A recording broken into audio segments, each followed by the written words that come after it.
All right, Ray and Francois, what's going on, man? How you doing? Good, brother. Good. Welcome to the show. Finally. Yeah, finally, dude. Yeah, the first time I ever met you was at a video shoot for Carin Leon. Yeah. In Weslaco, man. Oh yeah. And it was interesting because we both had a part in the video.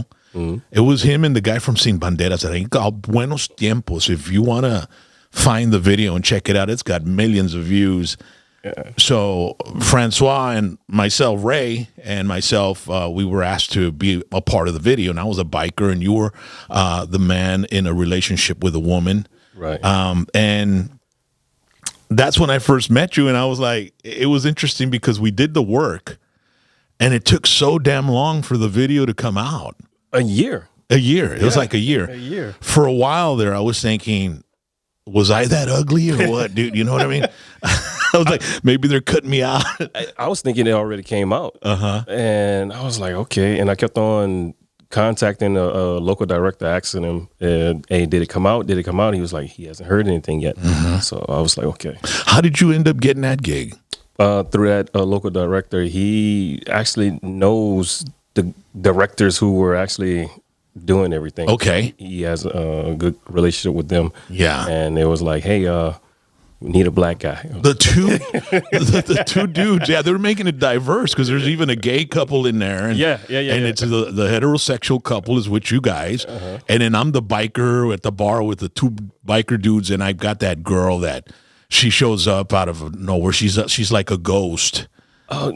Is she like a model or something? Or like, yeah, she's from Edinburgh. Okay. Yeah, I follow her on Instagram, social media also. She's trying to get in there. She does some modeling and stuff like that. Okay. But I was actually approached by the management for a band called Duelo.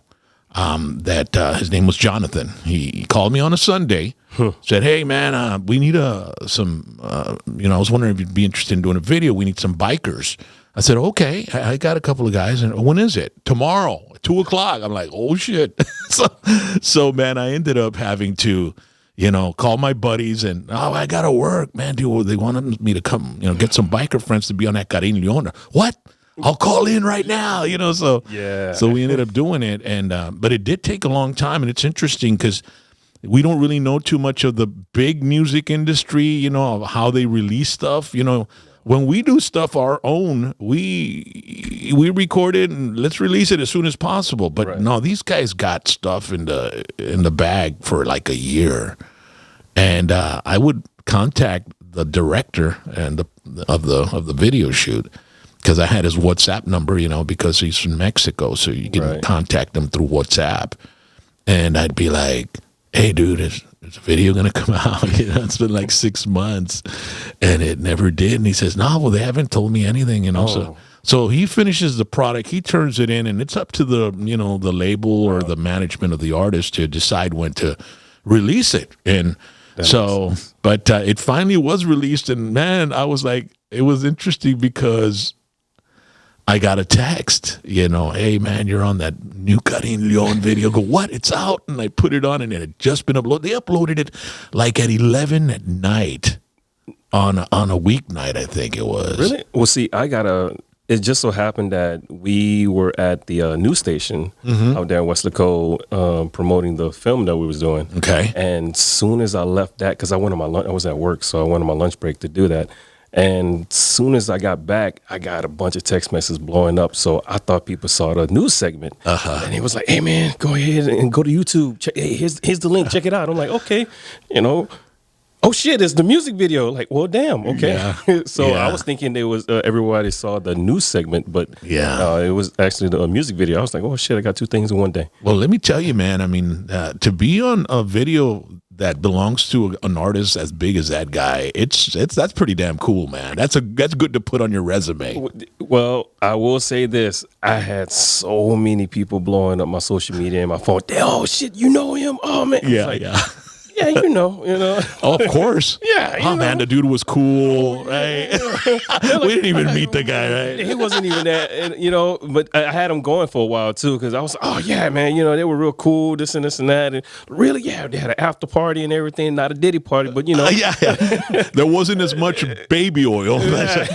But I was like, nah, I'm just bullshitting you. I do, like, we never met him. He wasn't there.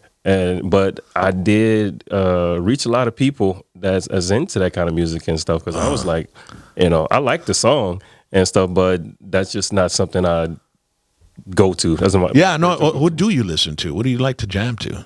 Everything that sounds good, man. Yeah, like I don't discriminate. Like whatever, if it sounds good to me, I'll listen to it. I don't care if I don't give a shit if I can't even understand what it's saying. It's got a nice beat. I'm like, okay, Yeah, well, Ray Charles once was quoted as saying, "There's only two kinds of music, good and bad. Doesn't matter what genre it is. There's good and bad music, and that's what it is." But it says here that you're Louisiana Black Creole and Sicilian ancestry. So, are you originally from the Louisiana state of Louisiana? Yes, sir. What part of it? Well, originally from a small town called Jeanneret, Louisiana. Jeanneret, Louisiana. Okay. Nothing but sugar cane. A sugar cane mill and everything, only 2 stoplights. Okay. And then after that, as I got older, we ended up moving. It was May 8, when I was 8 years old. We ended up moving to Baton Rouge. So was out there in Baton Rouge. Is Baton Rouge about the size of McAllen or something like that, or bigger? It's bigger, but you would think is the same size, but I mean they have a lot of similarities. Yeah. I'd say that when I first moved out here, how nice everybody is and how things is just moving fast, especially with construction at the time. I said that's something Baton Rouge could be, because Baton Rouge was so behind. Yeah. But now I go back, it's like, oh shit, this is a metropolitan type city. It's got big. Yeah. Because I mean it has a lot of land. There's a lot of untapped land. Here there's a lot of land and they trying to use it all up. But Baton Rouge, there's a lot of land. Yeah. So 8 years old, you moved to Baton Rouge. And how was it growing up in Baton Rouge for you, man? Difficult. Difficult. I say this in Jeanneret, there's a lot of mixed people, and you don't realize Mixed people as like Creoles and Cajuns and stuff. But my family is a pot, like just a pot of Skittles, rainbow, gumbo. I mean, we have Sicilians, Samoans, Asians, Hispanics, Latinos, we Germans, we have all kind of that in our family. Yeah, well, it was a major port back in the early days in the 1700s or 1800s, right? And so they'd have people show up to the ports of New Orleans and the Gulf ports from all over the world. Oh yeah.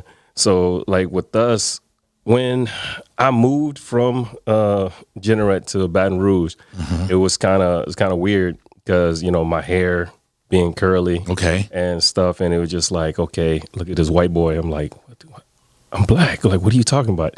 So I had that little problem growing up for a little bit. Why would they say, look at that white boy? Because I wasn't fully black. Oh, okay. To them, to me, I thought it was. Yeah, because you have some Sicilian blood in you as well, and all that. Trust me, I didn't find that out until later. Okay. I just thought I was black, and so I didn't know that there was really a difference. But after a while, toughened up and got over it. So, and what were your parents doing? What did your dad and your mom do in Baton Rouge, or was it a Papa was a Rolling Stone. Okay. My mom, single mom. Okay. Just at that time we was 3. Then we ended up growing to 5, and just trying to go ahead and make it on our own welfare and everything. Yeah. So it was a little tough, man, coming up. Oh yeah. And then not having that father figure to, kind of like man you up and protect you from, whatever. You want to talk about a sensitive subject? Yeah. Yeah. No, well, you're not the only one who goes through stuff like that. I mean, it's an epidemic in the United States, man. Single parenting. I grew older. I got over it. I found my way. Yeah. Could have went down a lot of wrong paths, but I found my way. End up, when you saw me, I actually was with my pops and stuff. So, as I got older and everything, talked to him, let him know, hey, I forgive you for everything. You have to. And stuff. Yeah. So, I mean, if they're willing to come around and, spark some sort of friendship, we can't be holding on to stuff like that. Oh, no. Because it really eats us up inside, Oh, yeah. Yeah, it's tough, man. And so You went to high school in Baton Rouge, and what was the mascot there, man? The alligators or something, or the Robert gators? E. Lee. Oh wow! Robert E. Lee. Yeah, a Confederate. Rebel. Yes, a rebel. I'm just sitting here like, Yeah, okay, yeah. So And so, did you participate in any extracurricular activities? Were you in drama in school, or no, I was actually in choir. Okay, So I was in choir. We won a few state championship and stuff. So I was a tenor and a bass singing and stuff. So I did get into music as I was growing up. But as far as I can draw. Okay. I can draw. I can paint. I can sculpt. I got accepted to 9 different art institutes and stuff for art. And after going to college, I was like, I don't want to be broke. Yeah. Because I grew up poor. So I had to, I've always made the track team. I always made the football team. Okay. But I never played. Okay. I never played solely because, I just showed the guys, hey, look, I got skills. I can do this shit. But I couldn't do anything because at that time I was the only one working. My mom wasn't working, so she was getting the welfare assistance. What job did you have? Oh man, I was a mall rat. Okay, So I worked in. that's a good place to work. Oh man, girls all day. So, so I worked at the Great American Cookie Company. I did that. Oh, that's awesome. I worked at Foley's. I worked at Victoria's Secret. And I worked at Victoria's Secret, Express, even mall security and stuff. So I did a lot. Yeah. But yeah. You have to, man. Oh, yeah. You have to absorb as much as you can, right? And especially if you're an actor, right? I mean, it's good to absorb as much as possible so you can put it into your craft, right? Well, I have a lot to pull from. When it comes down to that, man, by the time I had more jobs than a fucking Jamaican. Hey, man, I was there too, bro. I worked the fields and on my own.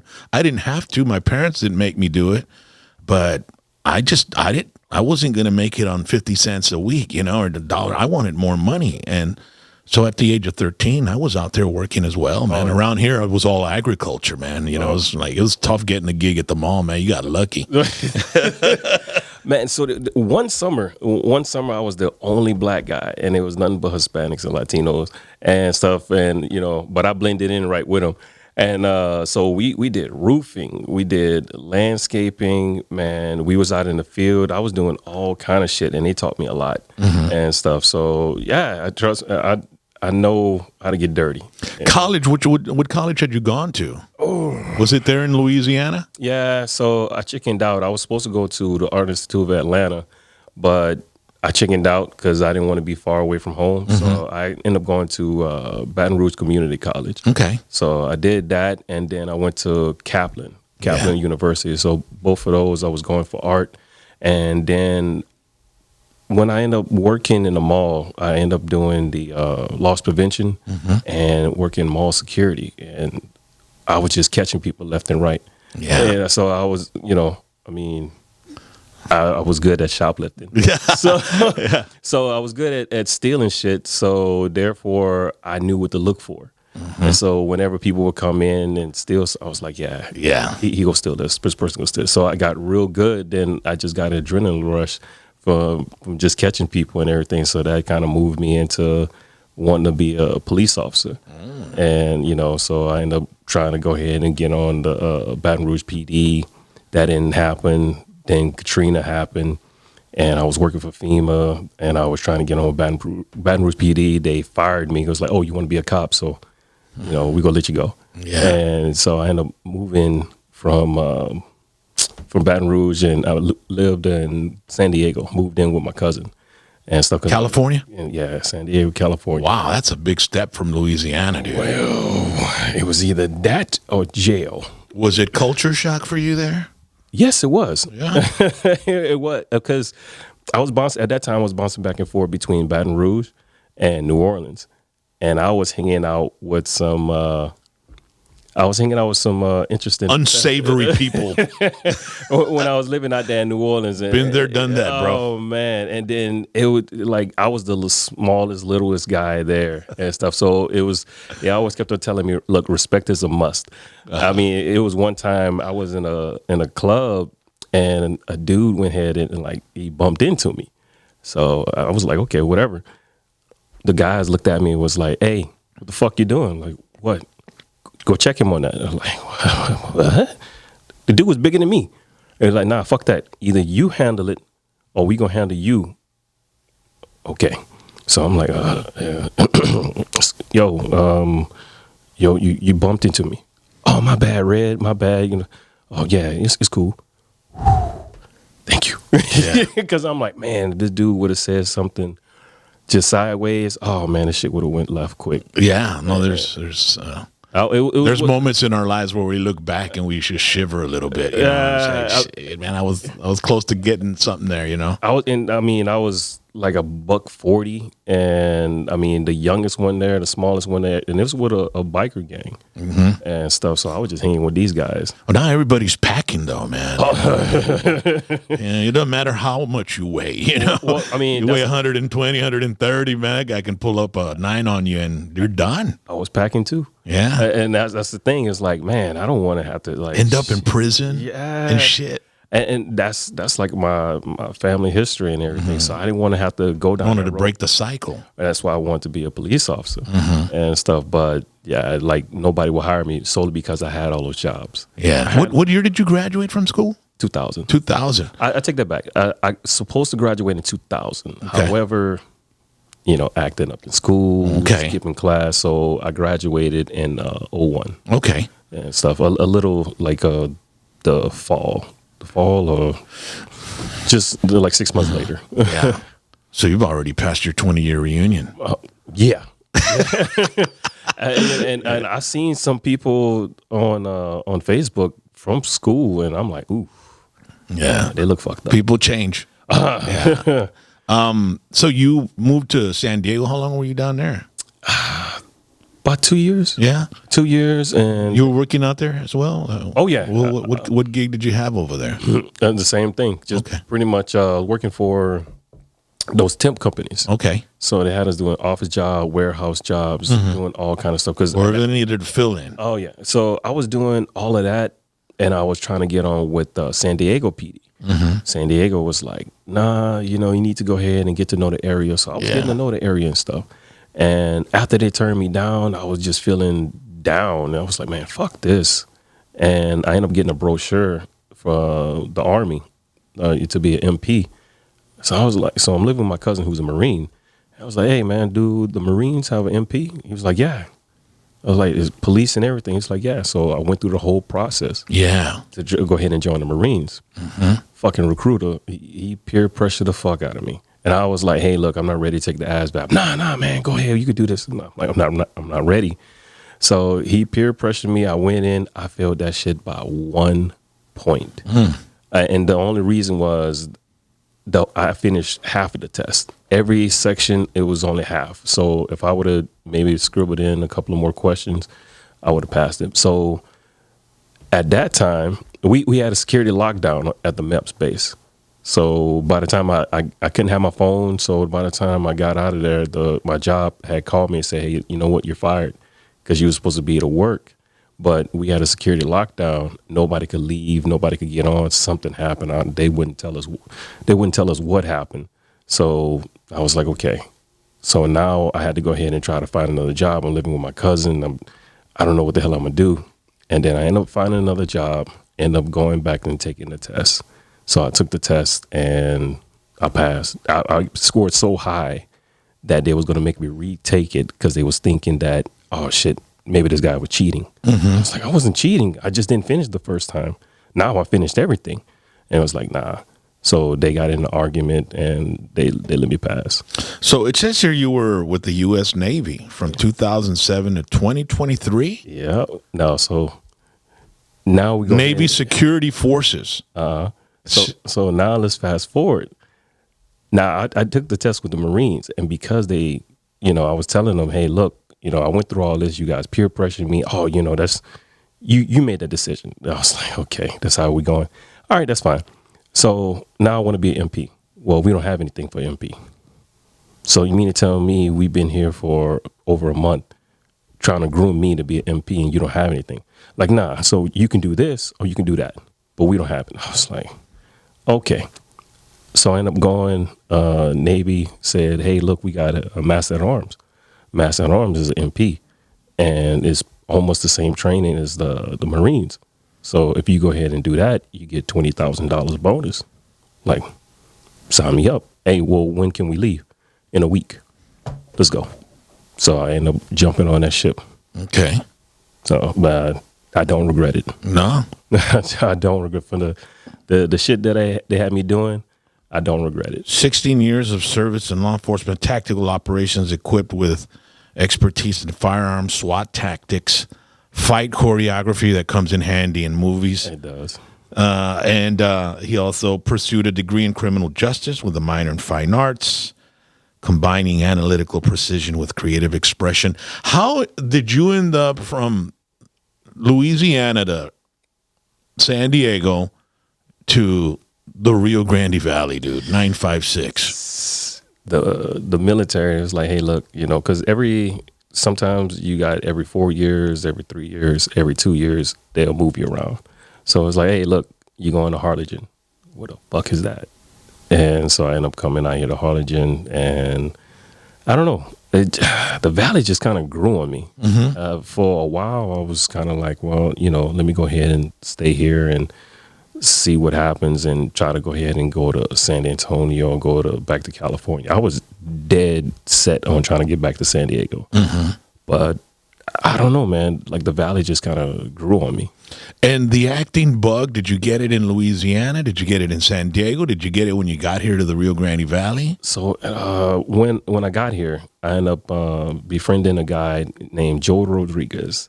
He was the general manager over the TrueFit at Trenton. Okay, so that's my gym. Yeah, so we were just connecting. We was clicking. I mean, he was just like super cool.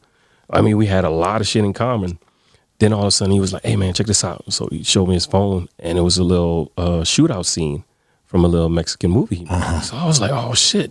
I've seen a lot of Mexican movies, and, well, we know the quality. Yeah, they're low budget, But I seen that one. I was like, what the fuck is this? Like, dude, this is badass. Mm-hmm. So I just let him know, hey, man, if you ever need a black guy, I'm your guy. Yeah. And I mean, I don't know if it was like 2 weeks, 3 weeks later, he was like, hey, man, I got something for you.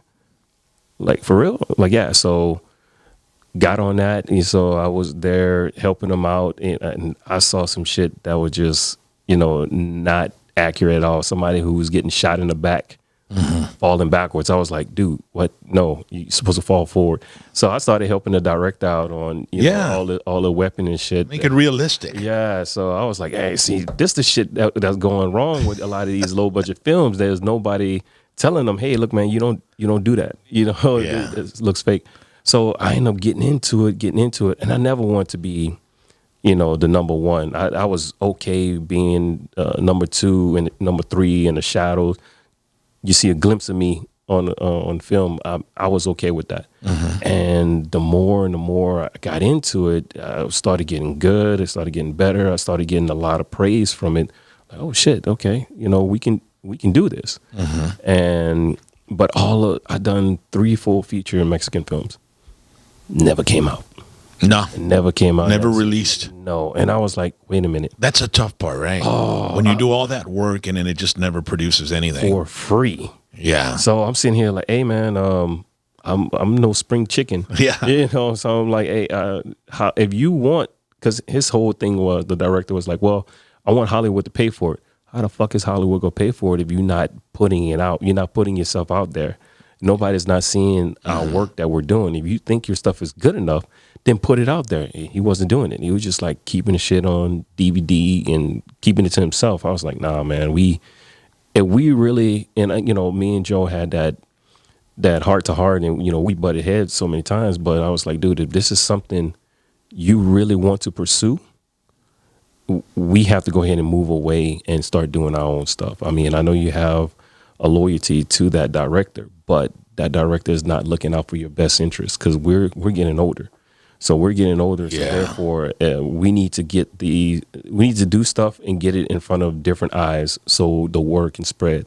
You know, everybody's okay with being like a neighborhood superstar, but I want our shit to go past 540s.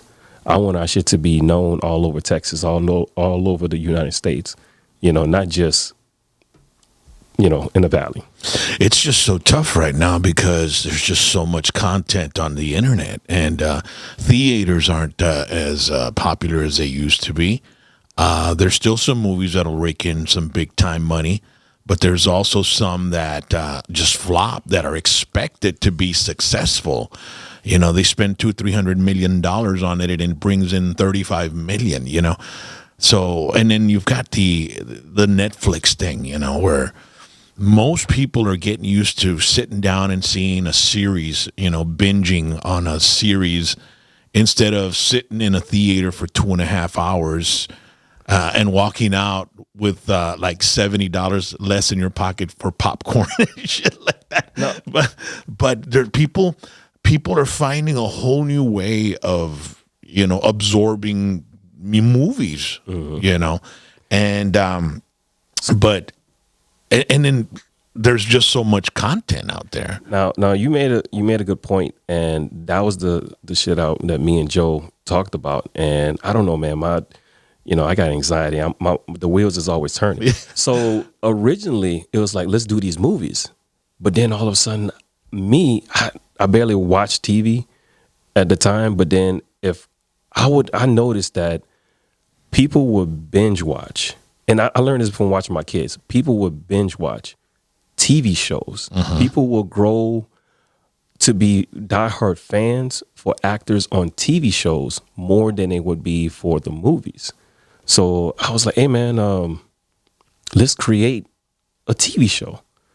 And so he was like, okay, cool, badass. And let's write it about the Valley. Write it about 2 federal agents that's helping a coyote, you know, that's in trouble. So basically this coyote, you know, is working for the cartels, but he doesn't want to do it. So he's put in a bad spot because they're threatening his family. So these 2 agents is going to pretty much have him to go undercover to get information and to try to go ahead and help his family come across. We call it RGV Borderlines. So I fully funded all of that for us to go ahead and come up with that pilot. So I was kind of like, let's do that. That way we can get our foot in the door. Create a series. I wrote 2 seasons. 2 seasons. The first season was 10 episodes, about 40 minutes to an hour long. And the second season so far is 8 episodes. So I did that. And we started filming the pilot. That way we can put it out there for people to see. Unfortunately, we had one more scene to film, and Joe and I got COVID. Well, Joe didn't make it. Oh man. Yeah, so he didn't. We had one more scene. Wow. Everything looked pretty bright. I mean, we got us a manager, an agent, and you know, we was meeting a lot of people that were super interested in the show. All of a sudden we got sick. That's crazy. Yeah, and then crickets, like trying to call those people. Nothing. Wow. So it says here that you played an Army major in Taylor Sheridan's Lioness, season 2, episode 8. Yeah, the high intensity action roles in projects like Find Me and Morals. And the Taylor Sheridan, where was that at, or how did that happen? So did they call you up, or did you have a management? Somebody who knew someone who knows somebody was like, hey, dude, look, got some background extras you want to be in. Like, okay, cool. You know, like, what's it for? I can't tell you. Okay, I'll do it. You know, so I went out there. It was like $300 a day and stuff. So went out there. I was like, oh shit. You know, I was there with Zoe Zadana and Taylor Sheridan. I was more psyched to see him because I'm more of a huge fan of him than I am of her because of everything that he's wrote. He's a beast. Oh, bruh. Man, and everything that he's writing. I mean, fuck. I don't even know how that guy isn't human. I mean, it's pretty crazy. It's so simple, so basic, and so good. Yeah, I mean, it's not nothing, flamboyant, so glossy or anything like that. It's like simple shit to where people can really get in these situations, and I base my stories and writings like him and stuff. I mean, he is one of like the number one guys that. Oh yeah, everybody wants to work with him. Man, I mean, there's big stars willing to take a pay cut to work with the guy. I mean, after what he did with Kevin Costner in Yellowstone, I saw everything. I was and I mean, what he made out of each character, Rip and Beth, and every character was important, and they all stood on their own. Yep. And then you had Kevin Costner as the patriarch, who was like the main guy that was above all of them, and. It's just, when you start seeing a series like that, there's inevitably going to be an end to it. Yeah, it has to be. I mean, it was kind of like bittersweet to see it end because Kevin Costner, and I knew when Kevin Costner was on that series, I said, how long is this guy going to be here? Because this guy, he's got so many things he can do, movies and stuff like that.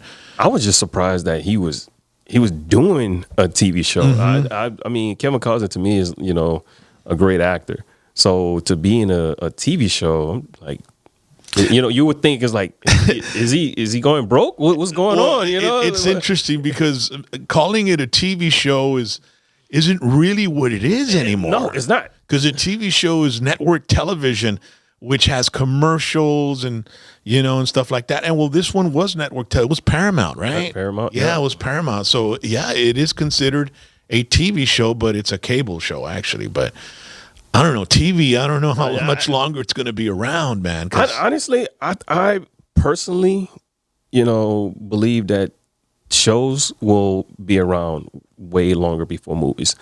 Still to this day, continuing what we were saying earlier.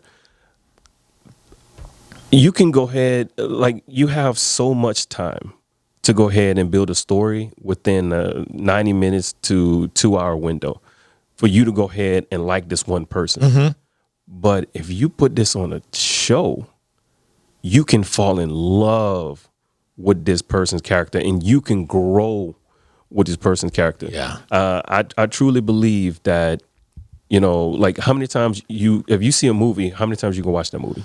Yeah, you're talking about making the viewer invest in your character. Exactly. Yeah. Exactly. So now, like in one episode, you see this personality about this character. Next episode, this personality, to where you can end up, oh man, there's a bunch of characters. Like, which one do I like more? Mm-hmm. You can truly develop a character within a series compared to in a 2 hour film. Yeah. So I don't think TV shows is going anywhere. Film, the long movies. Yeah, that's the thing. That's why they're making them 3 hours, right now. So those 3 hour movies don't get a big amount, and the reason for that as well, because I was watching an interview with Oliver Stone. And those 3 hour movies can only have like 2 or 3 showtimes in the theater compared to a 90-minute movie where you can have 5 showings. So you can give 5 times the people, and 5 times the money. Mm-hmm. So that's why Hollywood frowns upon those 3 hour movies. But when you put it as a series on Netflix, you can put 12 episodes. Yep. And every end has a hook to get you into the next one where you just let it go to the next one, right? And you're just there before you know it, you're there all weekend. I did that with Breaking Bad. I started watching Breaking Bad. I just couldn't stop. Uh-huh. And that was my first time, the first time that I had ever binged on a series. And now I said, okay, now I know what this is. But yeah, it's very interesting the way you say that. Some movies might drag a little too much before you get to them, and there's a talent and an art to creating that movie in a consistent manner where they're going to be invested from the get-go throughout the entire film. Because if you don't bring them in to invest into the characters within the first 20 minutes, you might lose them. Yeah. Right. So I mean, I use John Wick as an example compared to Game of Thrones or Power. I know people that have watched Game of Thrones 4 times, the entire series. Wow. 4 times. I'm sitting here like, shit. Like, I know someone who watched it all the way through and started all over again. So that's true commitment when it comes, and a true fan base right there when it comes down to, episodes like that, TV shows. Compared to a movie, nobody's watching a movie repeatedly like that. What are the 3 movies that you've ever watched repeatedly? That your top 3 movies that from your entire lifetime. Let's see. Now, you have movies that I watch continuously solely because of kids. And then you have movies I watched when I was younger that I did on my own. Which ones are those? Jerry Maguire is one of them. Okay, show me the money. Show me the money. I don't know why. Cuba Gooding Jr.? Yeah, I don't know why I saw that movie so many damn times. Castaway. Okay, with Tom Hanks. That one. A third movie. I don't know. And see, I don't even know if I can name a third one. Other than that, I can tell you with my kids, damn near every Pixar or Disney movie constantly. Because I know, what is the latest? Toy Story. Well, Toy Story, yeah, but shit, the Let It Snow. What is that one? Wicked is the new one. Right? The kids are the best ones to target because they can watch something over and over and over again. So adults will see something, and now with social media and reels and small 1-minute videos and now 30-second videos, our attention span is really diminishing, and it's hard to sit through a whole movie, because you start thinking of something else while you're watching the movie. You start thinking of like, what can I post, and something in the movie comes up, you want to post about it, and you just, hey, you need to get away from the device and kind of like. So that's another reason why I don't think movies is going to go away, because of course I got illegal apps. I got legal apps to where I can watch movies that's at the theaters or not, but I enjoy the experience. I enjoy going to the theater, buying that expensive ass popcorn and drink, and just watching it. Why? Because I'm not on my phone. I know if I try to watch a movie at home, I'm gonna be distracted, and I don't want to do that, especially if it's somebody that I really like. I can have it on my phone, but I don't want to watch it on my phone. I want the experience and going to the theater and watching it myself. Yeah. It's interesting because they just built and opened a drive-in theater here. Not the same. In the Rio Grande Valley. And as a kid, that's where we would go. With my dad or my grandpa would put us all in the truck and let's go to the drive-in. That's good for parents that have a lot of kids. Yeah. That's good for that. And then you can also take in your munchies with you. You know what I mean? Oh, yeah. We used to take in a case of beer when I was a teenager, and we wouldn't even watch the movie. We'd just be hanging out drinking it and then walk into the snack bar to meet girls and stuff. But I'm that old, dude. Yeah. Oh, no, I feel you with that. But, so it was interesting that they're bringing a drive-in. There's like 12 in the entire United States or the state of Texas. Oh, really? And then the theaters, they're making them, nicer and nicer and, where you can relax. But the thing is they're so relaxing that I fall asleep. If the movie's too damn long, Avatar, I'm not into computer graphic movies. I want real stories. I want real humans. I'm not much into the Marvel stuff and all that. So, see, now you just bring up a topic.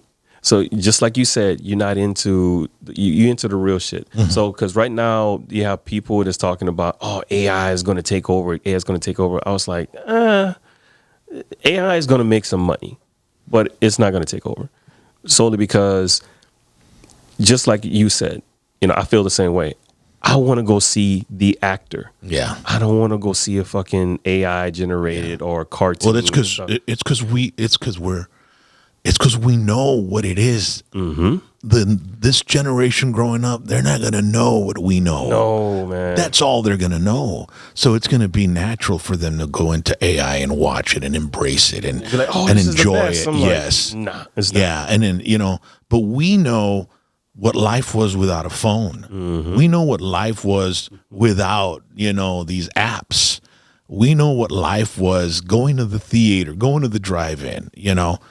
The young kids right now, if their parents don't take them, they'll never learn. It's up to the parents right now that want to give their kids a little of what they grew up with their parents, and, you know, sort of, you know, give them a little bit of what it was like before the devices. But that's what I'm like. I see kids and they're on the phone and they're eating and they're watching, you know, and they're watching. There's these YouTube channels that are targeted at kids, and it's like, you know, it's like fun stuff, you know, and they've got millions of views. Yeah. And the kids watch them over and over and over again. Not only that, they'll save them. Yeah. Because I know with my kids, hey, did you ever see this? No, we don't watch the same stuff. Oh, let me show you this. Like, okay. And my daughter has stuff saved in her phone, Yeah. little stuff. I'm like, okay. I actually sit down and I watch because I absorb everything, and I notice the different edits and how they're edited and put it together. Oh yeah. Because I'm a very analytical when I'm watching videos. I watch for entertainment, but I'm also looking at how they're using the music in the background, the edits, and so something that I might be able to incorporate that's fresher into my work. So that's the way I look at it. So I do sit there and I watch what my goddaughter's watching, and I hang out and I watch, and I let her have the remote because I want to know what it is that they're watching, because it's going to be the future. It's like that's what they're growing up with. Right. So 10 years from now, you know, we'll know more or less, you know, where they come from. But I don't know, man. I mean, it's going to be very interesting. We know how it was without the devices. You know, and so that's another thing in the film industry, that people that's, oh man, Hollywood better look out, you know, Hollywood should be scared because this AI or the stuff about, you know, AI generated scripts. I was like, look, man. So the way I write my scripts is I write them like how I talk. I write them like how all of us talk.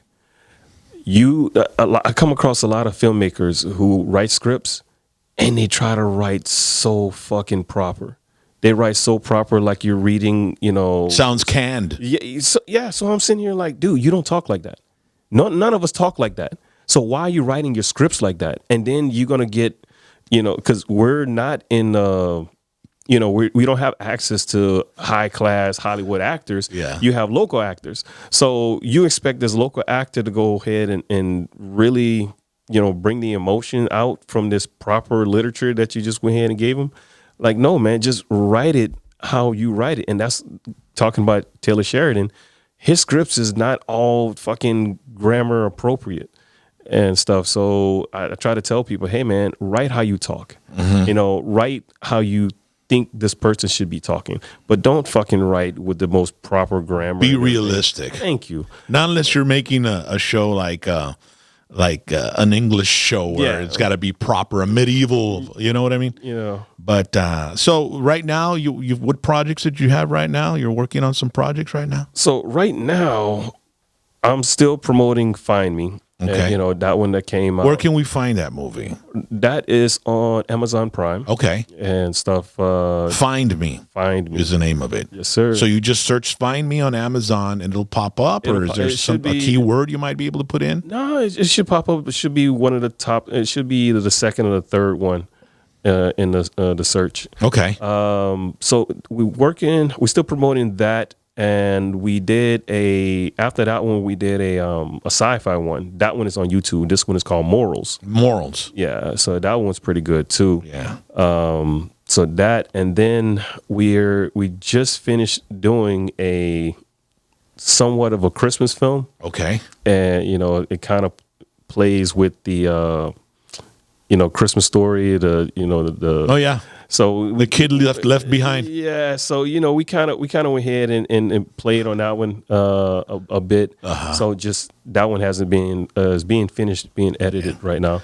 And then we just finished doing a proof of concept, a little short film, because I wrote another feature film. Yeah. And so I wrote another feature film that I'm trying to get funding for and stuff. So Okay. Well, you're on Instagram, so ladies and gentlemen, be sure to follow him on Instagram, and they can find you at Ray. no, Trials and Scars. Okay, Trials and Scars. Yeah. Okay, and one more question. Now that you mention it right now, what do you think of the Hollywood studios remaking like classics with a different, ethnicity?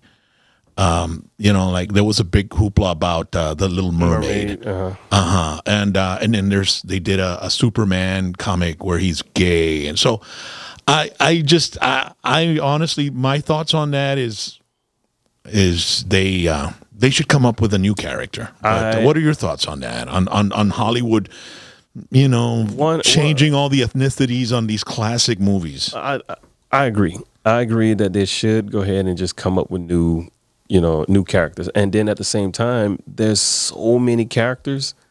Like Marvel and DC have so many characters that they're not even putting out.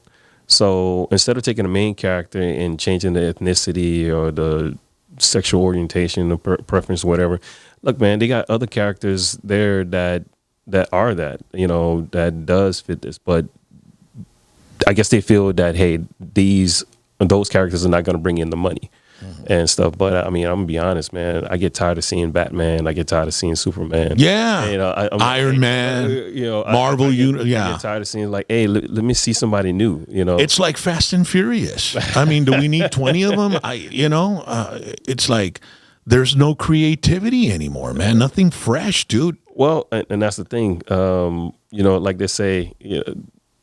Like you're trying to go ahead and not trying to be necessarily creative, but just trying to go ahead and get a wow factor and stuff. Just kind of like, okay, it doesn't have to make sense as long as I catch your attention. Yeah, if I catch your attention, great. I don't care if it doesn't make sense. Let's get a car come out of a window of one building and go into the other one that's about 10 miles away. But it's really outrageous sometimes, man. All the graphics and all that stuff. I mean, I'm not gonna lie. I watch it. I'm like. That shit would never happen, now I start becoming like a scientist, like the physics and the motion, the trajectory. That shit would never happen. My dad's 80 years old. He hates those movies, dude. I'll put one in like, man, this is come on. Yeah. I mean, put something real. Put me a Western. Westerns are real. But anyway, Ray, man, I wish you the best, man, and thanks for coming over to the show, man. Appreciate you. Thank you. And just the best of luck in 2025, man. We keep striving and keep pushing. We got some stuff coming out. I'm trying to get there, man. It's not, when you funding everything yourself, it is not easy at all. It's not. So, we making it work. Yeah, Ray and Francois, ladies and gentlemen. Might see him on the big screen, might see him on the small screen, but he's going to be on a screen near you soon. He look out for his movie as well. Find Me and Morals, which is available on Amazon. So, but thank you so much for joining us right here. #PVT1on1. Papasústame one time. Yep.